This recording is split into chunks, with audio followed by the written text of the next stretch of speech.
பிரச்சனைகளை பத்தி நம்ம பார்த்தோம் இல்லையா? இன்னொரு முக்கியமான பிரச்சனைக்கு காரணமா இருக்கிற ஒருத்தரை பத்தி நம்ம பேசாம போனா நல்லாவா இருக்கும்?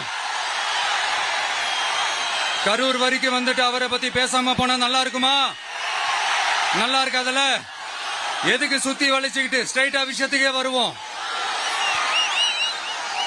இந்த கரூர் மாவட்டத்துல ஒரு மந்திரின்னு ஒருத்தர் இருந்தார்ல, இப்ப ஒரு மந்திரி இல்ல, ஆனாலும் மந்திரி மாதிரி. நான் யாருன்னு உங்களுக்கு சொல்லிதான் தெரியணுமா என்ன? ஒரு க்ளூ ஒண்ணு கொடுக்கலாமா?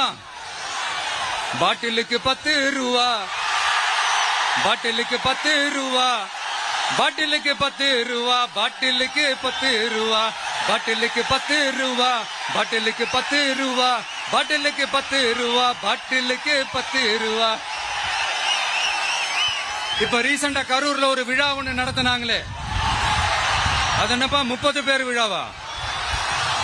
30 விழா, சாரிப்பா கன்ஃபியூஸ் ஆயிட்டேன்.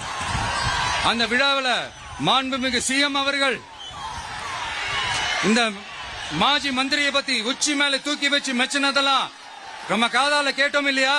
இதே சிஎம் அவர்கள் இதே கரூருக்கு வந்தப்போ, எதிர்கட்சியா இருந்தப்போ, அந்த மாஜி மந்திரியை பத்தி என்னெல்லாம் சொன்னாரு, என்னெல்லாம் கேட்டாரு. ஐயா ஃபேக்ட் செக் நண்பர்களே, இதெல்லாம் நீங்க பெருசா ரிசர்ச் பண்ணணும்னு அவசியமே இல்ல. யூடியூப் ஓபன் பண்ணி பாருங்க, தெரிச்சிருவீங்க, மிரண்டுருவீங்க.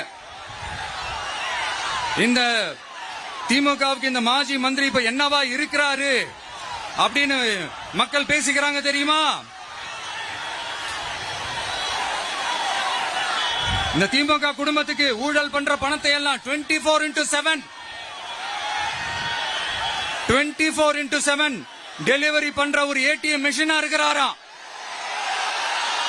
அப்படின்னு நான் சொல்லுங்க. ஊருக்குள்ள